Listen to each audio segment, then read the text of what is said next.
کے ساتھ معطر کرتے ہوئے تشریف فرما ہوں. جس مقصود کے لیے ہم یہاں پہ حاضر ہیں، پروردگار عالم کی بارگاہ میں التجا ہے، مالک کائنات ہمارے مرحومین کو اس پاک ذکر کا فیضان عطا فرماتے ہوئے اس ذکر کے تصدق میں ان کی درجہ درجات کا سامان پیدا فرمائے. آمین. زندگی دا مزہ آوے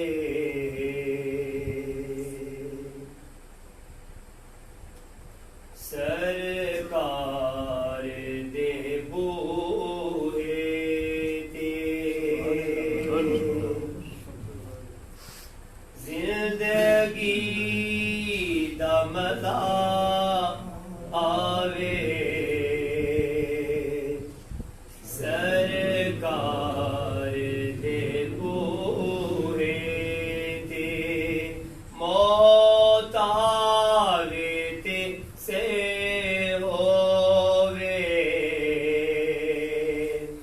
سرکار دے بوئے تے موت آوے تے سے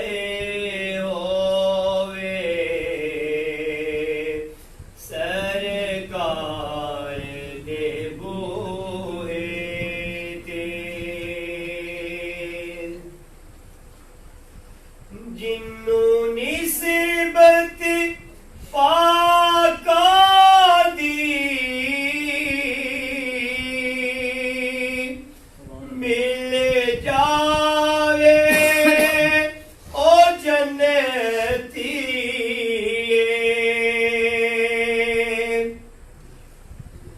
جنوں نسبت پاکا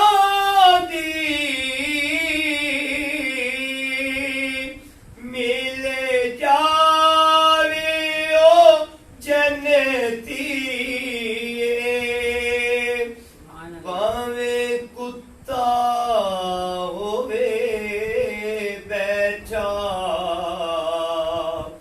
کوئی غار دے بوئے تے زندگی دا مزہ آوے سرکار دے بوئے تے اللہ نے فرمایا او ضائع میں جاسے اللہ نے فرمایا او ضائع میں جاسے کوئی اچھا نہ دم مارے میرے یار دے بوئے تے زندگی دا مزہ آوے سرکار دے بوئے تے. اللہ رب العزت کے سلام آقا کریم علیہ السلام و تسلیم کے نور نام. ابھی ایک عقیدت و محبت کے بعد حاضر ساتھ کرام السلام علیکم ورحمۃ اللہ وبرکاتہ. اس طرح کے مامو جان نے پہلے وضاحت فرما دی کہ آج کی جو نشست ادھر کو آپ ماسٹر محمد زبیر صاحب ان کے والد گرامی محترم مقام حافظ محمد وکیل صاحب منظور حسین عاطف صاحب ان کے والد گرامی اور مبارک الدین صاحب ان کے والد معذرات کے سارے ثواب کے لیے یہاں پہ مولا میں التجا ہے ہمیں سے جن کے والدین حیات ہے ہمیں اپنے والدین کی کما حق تعظیم و توقیر کی توفیق عطا فرمائے، اور جن کے والدین کا اس جہاں سے وصال ہو چکا ہے دونوں کا یا پھر دونوں میں سے کسی ایک کا مالک کائنات ان کی قبر مبارک کو حقہ نور بناتے ہوئے جنت کے باغات میں سے ایک بار موضوع کی مناسبت سے، موقع کی مناسبت سے عظمت والدین کے حوالہ سے میں نے چندہ گزارشات آپ کے گوش گزار کرنی ہے۔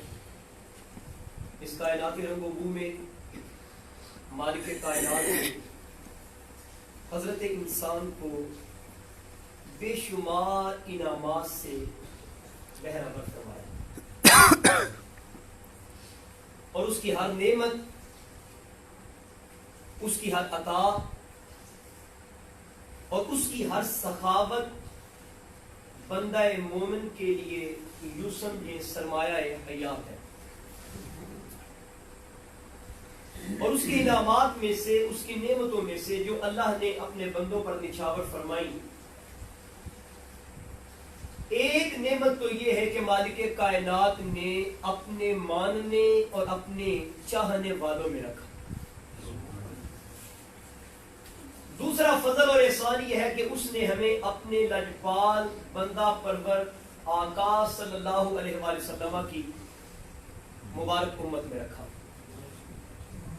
اور اس کے بعد اگر دیکھا جائے تو کائنات میں سب سے بڑا احسان یہ ہے کہ اللہ نے ہمارے وجود کو سکھ عطا کرنے کے لیے ہمیں والدین کا بندھن عطا فرمایا۔ کائنات کی ہر نعمت کا نعم البدل موجود ہے، کائنات کی ہر عطا کا نعم البدل موجود ہے، کسی نہ کسی صورت میں وہ نعمت تبدیل ہو کے نصیب ہو جایا کرتی ہے، پر یہ جو دو ہستیاں ہیں یہ دونوں یا ان میں سے کوئی ایک جب نگاہوں سے اوجھل ہو جاتی ہے، جب انسان پیچھے مڑ کے دیکھتا ہے سوائے اندھیر نگر کے کائنات میں نظر کچھ نہیں آتا کہ وہ جو نعمتیں ہمارے اوپر سخاوت کی چادریں سایہ فکر کیا کرتی تھیں، آج ہم ان کے سایہ رحمت سے محروم ہو چکے۔ عزیزان گرامی قدر، قرآن مجید کا اسلوب دیکھیں، جا بجا مالک کائنات نے جہاں اپنی الوہیت کا ذکر کیا، جہاں اپنی وحدانیت کا ذکر کیا، جہاں اپنے معبود برحق ہونے، جس پالن ہار نے تمہیں یہ خوبصورت جسم عطا کیا ہے، یہ خوبصورت ڈھنگ اور ڈول ڈال کے ساتھ اللہ نے یہ حسین چہرے عطا کیے ہیں، جس مالک کائنات نے دھرتی پہ سینہ تان کر چلنے کی ہمت اور قوت عطا کی ہے، جس پروردگار عالم نے اولاد کی صورت میں نعمت لازوال عطا کی ہے، جس پروردگار عالم نے رزق حلال عطا کیا ہے، جس مالک کائنات نے سر چھپانے کے لیے مکان کی صورت میں سائبان عطا کیا ہے، وہ پروردگار عالم اعلان فرما رہا ہے وَقَضَىٰ رَبُّكَ أَلَّا تَعْبُدُوا۔ لوگوں جب عبادت کی بات آ جائے، جب سر تسلیم خم کرنے کی بات آ جائے، جب اس کی نعمتوں کے اوپر سجدہ شکر بجا لانے کی بات آ جائے، جب اس کی بارگاہ میں حاضر ہو کر سبحان رب العظیم کا وقت آ جائے، جب سبحان رب الاعلیٰ کا نغمہ دل نواز الاپنے کا موقع آ جائے، لوگوں یاد رکھو ایک ہی ذات ہے جو تمہارے سجدوں کے قابل ہے، تمہاری تکبیر کے قابل ہے، تمہاری تسبیح کے قابل ہے۔ فرمایا اپنے پروردگار کی عبادت میں اپنے آپ کو لگا لینا۔ وَقَضَىٰ رَبُّكَ أَلَّا تَعْبُدُوا إِلَّا إِيَّاهُ، تیرے رب کا یہ فیصلہ ہے اس کے علاوہ کسی غیر کی عبادت نہ کرنا۔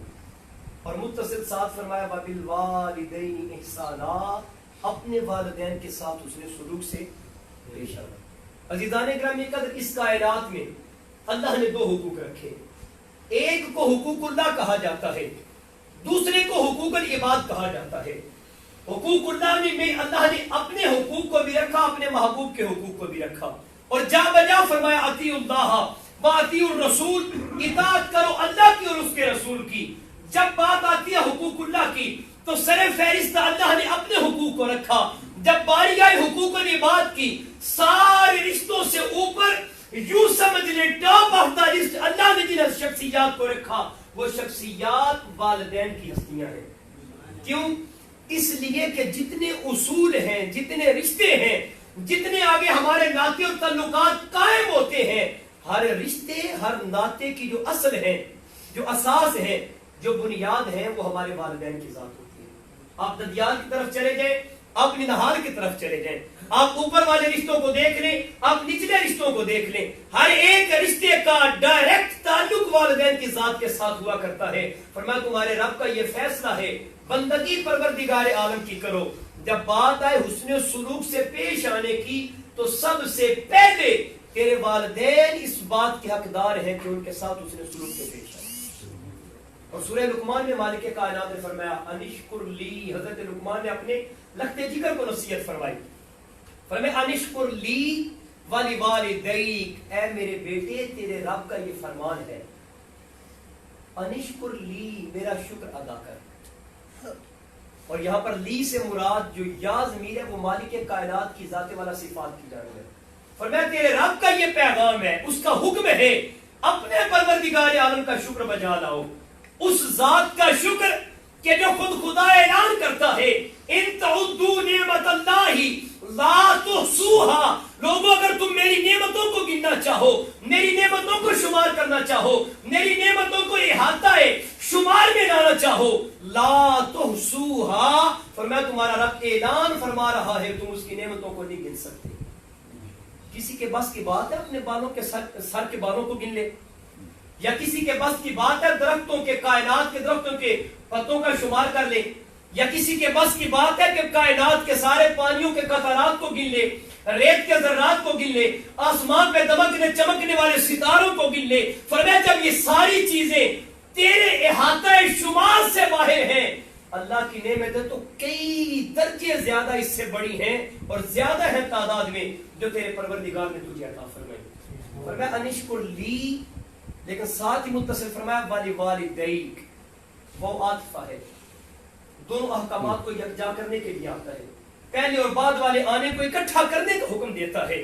اگر احباب یہاں پر موجود یقیناً ہیں اور ایک یوں سمجھے کہ ایک ایسے طبقے کے ساتھ ہمارے گفتگو ہوں جو علم کے اعلیٰ مقام پر فائز ہیں، وہ عاطفہ بیان فرمائی، دونوں معانی کو اور دونوں مفاہیم کو متصل کرنے کے لیے، جوڑنے کے لیے. فرمایا نشکر لی ولوالدیک، جیسے شکر میرا بجا لانے کا حکم ہے، ایسے ہی شکریہ ادا کرنا والدین کے لیے تیرے پروردگار کا حکم ہے. اللہ کے شکر کی تو سمجھ آتی ہے کہ اللہ نے نعمتیں عطا کی. حضرت شیخ سعدی سے کسی نے پوچھا بابا جی کیسی گزر رہی؟ بابا سعدی فرمانے لگے کیا بتاؤں کہ اللہ کی نعمتیں کھا کھا کر، استعمال کر کر کے سعدی کے دانت ٹوٹ چکے، لیکن زبان ہے کہ پھر بھی اس کے شکر کے لیے کھلتی نہیں. سبحان. فرمایا اپنے پروردگار کا شکر ادا کرو.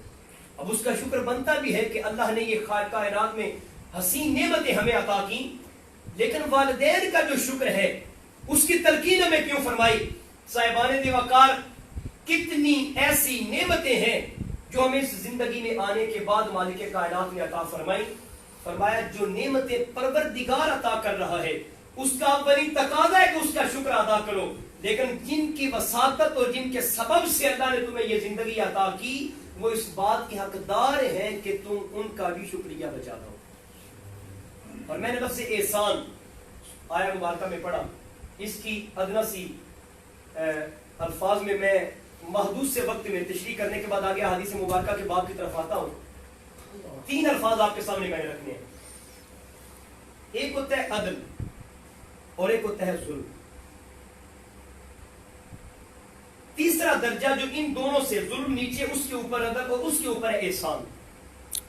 اب ظلم یہ ہے میرے ساتھ کوئی اچھائی کرے، کوئی خیر کا معاملہ کرے، اچھی انداز اور بہتر طریقے کے ساتھ میرے ساتھ پیش آئے، لیکن اس کی اچھائی کے باوجود میرا رویہ اور میرا وتیرہ اس کے ساتھ اچھا نہ ہو، اس کو آپ ظلم کہیں گے.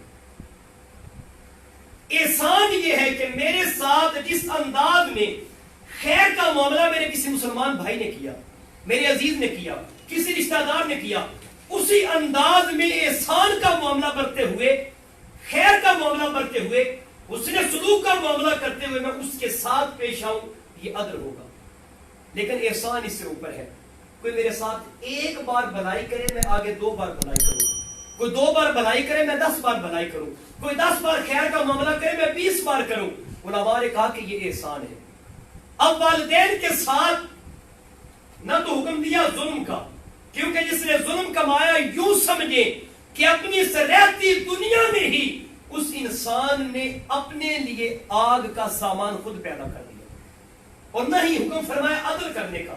اب عدل یہ ہے کہ جس قدر والدین نے ہمارے ساتھ اس نے سلوک کیا, والدین نے ہماری کفالت کی, والدین نے ہماری پرورش کی, والدین نے ہمارے اوپر نعمتیں نچھاور کی, اپنا پیٹ کاٹ کر ہمیں بھوکا نہ رہنے دیا, ہمارے کھانے پینے کا اہتمام کیا, خود بے لباسی کے عالم میں رہ کر ہمیں لباس اعلیٰ سے اعلیٰ پہنایا, اگرچہ خود تعلیم کے زیور سے آراستہ نہ بھی ہو سکے, ساری زندگی محنت و مزدوری کر کے ہاتھ کے اوپر پڑے ہوئے چھالوں کے باوجود ہمارے پڑھانے کا اہتمام کیا. اب جس طرح والدین نے ہمارے ساتھ اچھا رویہ اپنایا, سیم اسی طرح والدین کے ساتھ ہمیں رویہ اپنائیں تو یہ عدل ہوگا. لیکن مالک کائنات نے اس سے بڑی اونچی بولی بولی ہے, اس سے اعلیٰ کلام فرمایا. فرمایا والدین وہ ہستیاں ہیں, عدل کرو تو پھر بھی تم اللہ کا قرب پانے والے ہو. لیکن عدل سے بھی ذرا اوپر کی بولی بولنا چاہتے ہیں کہ والدین نے تیرے اور میرے ساتھ جس حسن سلوک کے ساتھ ہمارے بچپن میں ہمیں پالا اور پوسا ہے, جب وہ بڑھاپے میں آ جائیں فرمایا تمہارے اوپر لازم یہ ہے اپنے بچپنے کو ہم اپنی نظر میں رکھتے ہوئے آئینہ سمجھ کر اس قدر احسان کرنے والے بن جاؤ, پیار کرنے والے بن جاؤ, محبتی اور معرفتگی کا عالم کا اظہار کرنے والے بن جاؤ, جیسے بچپن میں تیرے والدین نے تیرے ساتھ کیا تھا. ان کے بڑھاپے میں اپنے بچپن سے بڑھ کر ان کے بڑھاپے کی قدر کرنے والے بن جاؤ. اور صاحبان دیوار, والدین کی خدمت, والدین کی عظمت, والدین کے ساتھ اس نے سلوک, یہ وہ امور ہیں جو اللہ کا قرب عطا کرتے ہیں, انبیاء کی سنگت عطا کرتے ہیں. میں نے اس حوالے سے 2 حدیث مبارکہ آپ کی گوش گزار کر میں نے عرض کیا کہ والدین کی خدمت اللہ کا قرب ہمیں عطا کرتی ہے, اللہ کی رضا عطا کرتی ہے, مالک کی رضا کے حصول کا ایک ہمیں سبب نصیب ہوتا ہے. اب اس حوالے سے میں ایک حدیث مبارکہ آپ کے سامنے رکھنا چاہتا ہوں.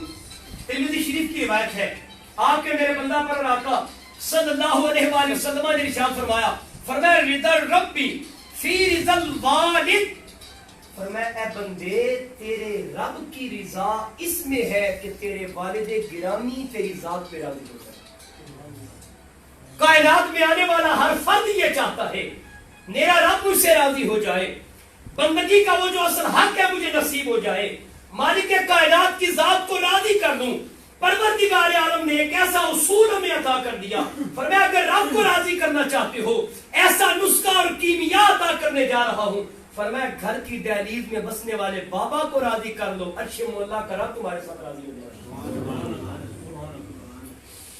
آج ہم بیت اللہ شریف کا حج کرنے جاتے ہیں, عمرہ کرنے جاتے ہیں, جن کو توفیق نصیب ہوئی مالک قبول فرمائے, اور جو تڑپتے اور اس جہاں میں ایک کسک رکھتے ہیں مالک کائنات اور آقا کریم علیہ الصلوۃ والتسلیم اپنے دربار کو حربار میں حاضری کا شرف عطا فرمائے. صاحبان دیوار, کوئی بھی آنے والا حاجی, کوئی عمرہ کر کے لوٹنے والا حاجی, آپ کوئی کائنات میں ایسا فرد دکھائیں جس کے ہاتھ میں یہ سند ہو, یہ پروف ہو, یا یہ کوئی سرٹیفکیٹ ہو کہ میں حج کے لیے گیا اور وہاں کی حکومت نے مجھے یہ سند دی کہ تیرے حج کو قبول کر دیا گیا, یہ سرٹیفکیٹ دیا تیرے اس جتن کو, تیری اس مشقت کو اللہ کی بارگاہ میں قبول کر دیا گیا. جہاں تک تعلق ہے اللہ کی ذات پر یقین کامل کا, تو ہمارا اولی ایمان کا حصہ ہے کہ ہم اس کی ذات پر یہ یقین رکھیں جس نے اپنی بارگاہ میں جھکنے کی توفیق عطا کی, درجہ قبولیت بھی اسی نے عطا کرنا ہے. بیت اللہ کے حج کے لیے بلایا, سین حرم کی دل نواز فضاؤں کے لیے بلایا, لبیک اللہم لبیک صدائے کے نواز لگانے کے لیے بلایا, جس نے بلایا قبول اسی نے کرنا ہے. لیکن شیطان ساتھ ہے, نفس ساتھ ہے, اس کے چنگل ساتھ ہیں, قدم قدم کے اوپر اس کے اٹکائے جانے والے روڑے ساتھ ہیں. اگر من میں اتنا خیال آ گیا کہ میں یہاں سے جاؤں گا, حج کر کے واپس پلٹوں گا, لوگ مجھے حاجی کہیں گے. اتنی ریاکاری کا شائبہ دل میں پیدا ہو گیا, ساری کی ساری عبادت دھری کی دھری رہ گئی.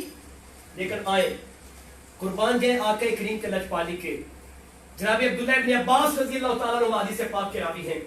آپ کے میرے بندہ پر اور آقا علیہ تحیات و ثنا نے فرمایا جو فرد صبح کے وقت اٹھے, گھر کے ذہن میں وہ موجود رونق اور وہ بہار جو والد کی صورت میں ہے, والدہ کی صورت میں ہے, فرمایا لبوں پہ تبسم سجائے, چہرے پر خوشی کے آثار لیے, لازوال محبت کا جذبات اپنے دل میں سجائے, فقط ایک بار والدین کے چہرے کو تک لیتا ہے, اللہ ایک مقبول حج کا ثواب عطا کر دیتا ہے. صحابہ کرام بڑے حیران ہوئے, اتنا چھوٹا سا عمل آقا.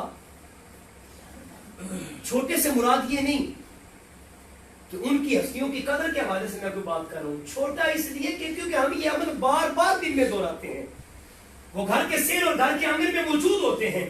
صحابہ کرام نے عرض کیا آقا ایک بار, فقط ایک بار. فرمایا تیرے رب کی رحمت بڑی وسیع ہے, تو 100 بار بھی اسی انداز محبت سے نگاہ ڈالے گا, اللہ 100 مقبول حجوں کا ثواب عطا کر دے گا. میں نے عرض کیا ان کی خدمت اللہ کے قرب کا ذریعہ ہے, اور اللہ کے قرب کے ساتھ ساتھ آج کون بندہ مومن ہے جس کے دل کی تمنا نہ یہ ہو. ہر انسان جو آقا کریم کا کلمہ پڑھنے والا ہے کہ جب آقا کریم کا ذکر ہو آنکھوں میں چھمن چھمانسو بھی ہو, راتوں کو اٹھ کر لجپال آقا کی بارگاہ میں درود و سلام کے نذرانے عرض کرے, ہر ایک کے من کی تمنا یہ ہوتی ہے کہ کاش لجپال آقا کے جلوہ سرمدی کی زیارت اس جہان میں اور اس زندگی میں نصیب ہو جائے. اور اگر اوج مقدر اتنا ساتھ نہ دے تو جب نزع کا عالم ہو, نزع کے عالم میں بندہ پر آقا کی زیارت نصیب ہو جائے. اگر پھر بھی اتنا مقدر ساتھ نہ دے, قبر میں رکھے جائیں, کالی کملی والے لجپال آقا کی زیارت کے ساتھ پہچان کا فیضان نصیب ہو جائے, ہر انسان کی دلی تمنا ہے. آئے میں نے عرض کیا والدین کی خدمت ہمیں انبیاء کا قرب عطا کرتی ہے, سنگت عطا کرتی ہے. جناب موسیٰ علیہ السلام کا دور ہے, بارہا علماء کرام سے آپ نے سنا, میں نے فقط اشارتاً اس واقعہ سے جو ہمیں نتیجہ اخذ ہوتا ہے آپ کی سماعتوں کی نظر کرنا ہے. اللہ کی بارگاہ میں جناب کریم اللہ عرض کرتے ہیں مولا ہر ایک فرد کا جنت میں کوئی نہ کوئی سنگتی ہوگا, میرا سنگتی کون ہے؟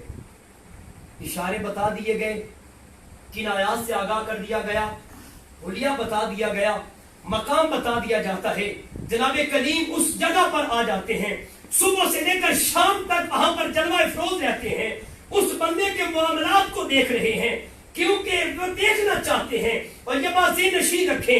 آج ہم نے عبادت کے عمل کو اور عبادت کے کنسیپٹ کو بڑا محدود کر لیا. ہماری عبادت ہم نے فقط یہ سمجھ لیا کہ سجدوں تک محدود ہو کے رہ گئی, فقط عبادت جب وہ رکوع سجود تک محدود ہو کے رہ گئی, فقط قرآن کی تلاوت تک محدود ہو کے رہ گئی. حقوق اللہ اور حقوق العباد کو اللہ نے ساتھ لے کر چلنے کی تلقین کی.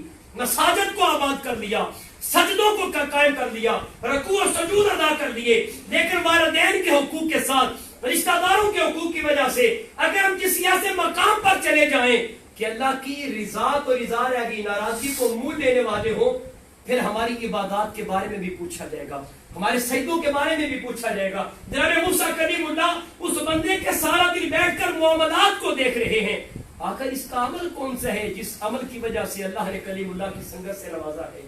جناب موسیٰ علیہ السلام جب مشاہدہ فرماتے ہیں, کرتا کیا ہے؟ قصاب ہے, رزق حلال کما رہا ہے, گوشت تیار کرتا ہے, خریدار آتا ہے اس کو دے دیتا ہے, لیکن اس کا گوشت تیار کرنے سے پہلے جہاں پر محسوس ہوتا ہے کہ یہ گوشت کا ٹکڑا اچھا ہے اس کو الگ کر لیتا ہے, اپنی ٹوکری میں رکھ لیتا ہے.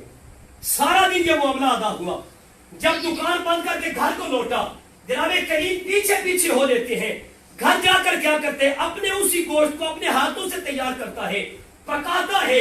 پکانے کے بعد جب کھانا تیار ہو جاتا ہے, گھر کے ایک کونے میں اندھیر نگر میں وہاں پر ایک بڑھیا موجود ہے, جا کر خود بڑھیا کو اٹھا کر بٹھاتا ہے, ہاتھ دھلواتا ہے, منہ صاف کرواتا ہے, اور خود لقمہ بنا بنا کر اپنی والدہ ماجدہ کے منہ مبارک میں رکھتا ہے.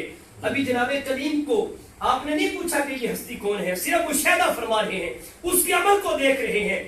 جب کھانا کھلاتا ہے خود لقمہ بناتا ہے. میں آگے بڑھنے سے پہلے یہاں یہ التجا کرنا چاہتا ہوں.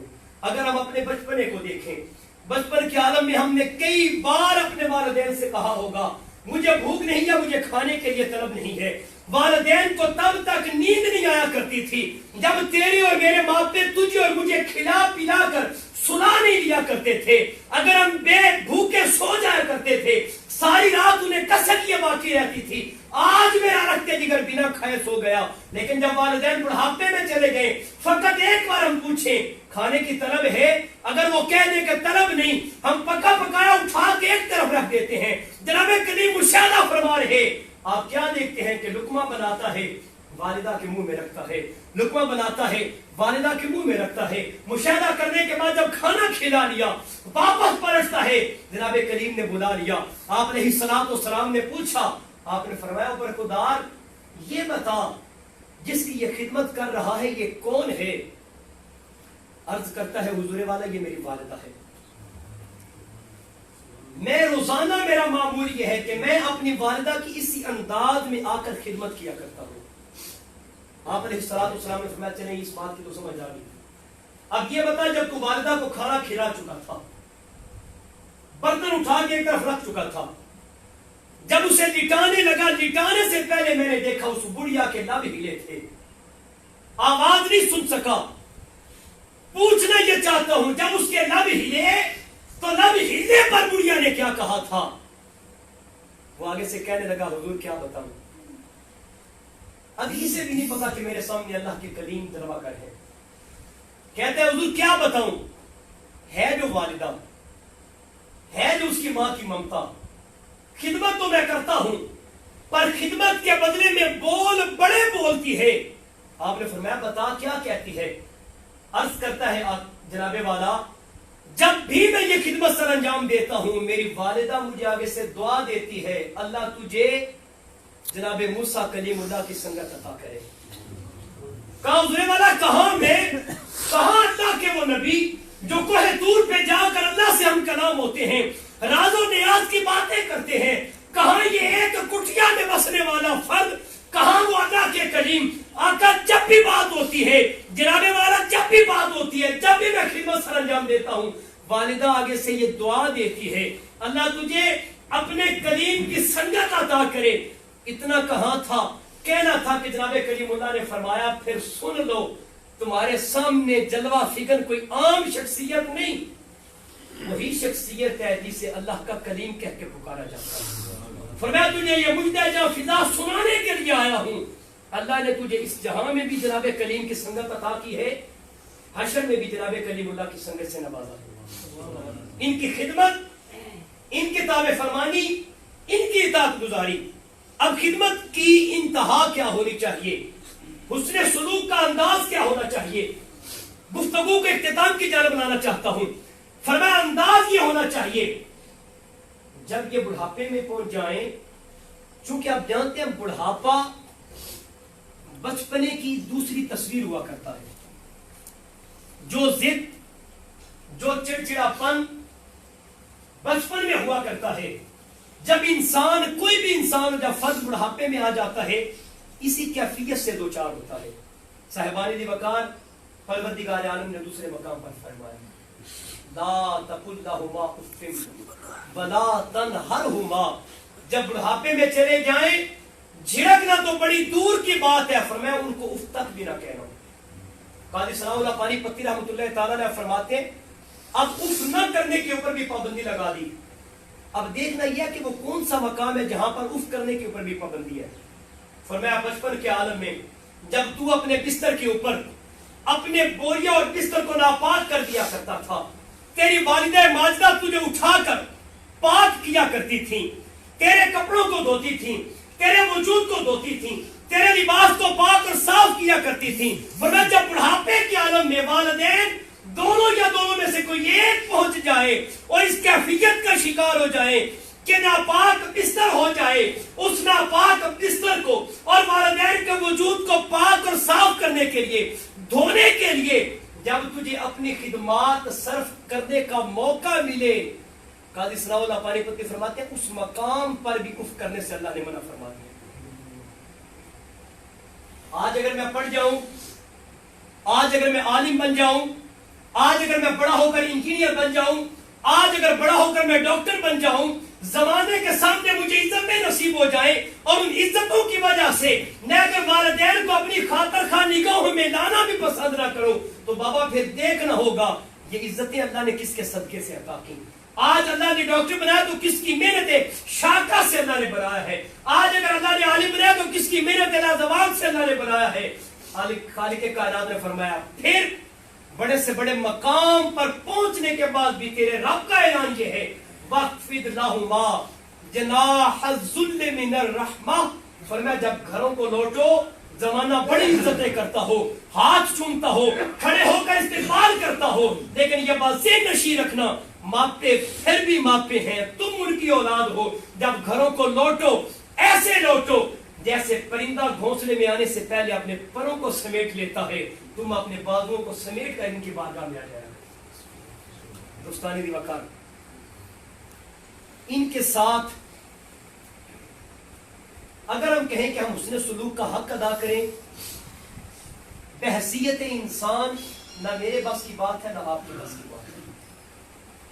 اس کی بڑی آسان مثال آپ اور میں سمجھ سکتے ہیں. آج جو ہم میں سے والدین کی مسنت پر فائز ہیں, آج اگر ہم اپنی اولاد کی وجہ سے بے قرار ہوتے ہیں تو یہ بازی نشی رکھا کریں کہ میرے باپے میری بے قراری کی وجہ سے بھی بے قرار ہوا کرتے ہیں. آج اگر میری اولاد کی پریشانی مجھے ساری رات جاگنے پہ مجبور کرتی ہے تو یہ بات آئینے کی صورت میں ہمارے سامنے واضح ہے کہ ہمارے بچپنے کے عالم نے ہمارے ماپے بھی اسی طرح رات جگ رہتے قربان کیا کرتے تھے اور اسی انداز میں ہمیں پالا اور پوسا ہے. صاحبان دی وقار ان والدین کے ساتھ حسن سلوک کا انداز یہ ہونا چاہیے کہ ہماری زبان, ہمارا کردار, ہمارا ہر ایکشن کبھی بھی ایسا نہ ہو کہ جس کی وجہ سے والدین کی دل آزاری ہو. دعا کے لیے کہنا ایک الگ عمل ہے اور دعا کا نکلنا ایک الگ عمل ہے. میں یہ تلقین کیا کرتا ہوں اگر ہم والدین کو کہیں نا کہ میں اس پریشانی میں مبتلا ہوں میرے لیے دعا کریں, برحق ہے. 3 دعائیں مالک کائنات کے عرش معلا کو جا کر دستک دیا کرتی ہیں. جب مظلوم ظالم کے لیے اللہ کی بارگاہ میں ہاتھ اٹھا لیتا ہے, جب مسافر اللہ کی بارگاہ میں دعا کرتا ہے, پھر جب والدین اپنی اولاد کے لیے دعا کرتے ہیں, ہر دعا پروردگار عالم کی رحمت کے دروازے کو دستک دینے والی بن جاتی ہے. میں یہ عرض کر رہا ہوں ہم اگر انہیں کہیں کہ میرے لیے دعا کریں برحق ہے, لیکن کہنے کی مجھے اور آپ کو نوبت کیوں آئے ہم ان کے لیے اس انداز میں اپنے آپ کو پیش کریں کہ وہ اٹھے تو ہمیں دعا دیں, جاگے تو ہمیں دعا دیں, سونے لگے تو ان کے انگ انگ سے ہمارے لیے دعا نکلنے والی ہو.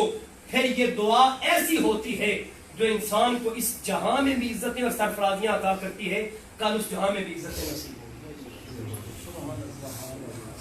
اس سے بڑا مقام کیا ہو سکتا ہے.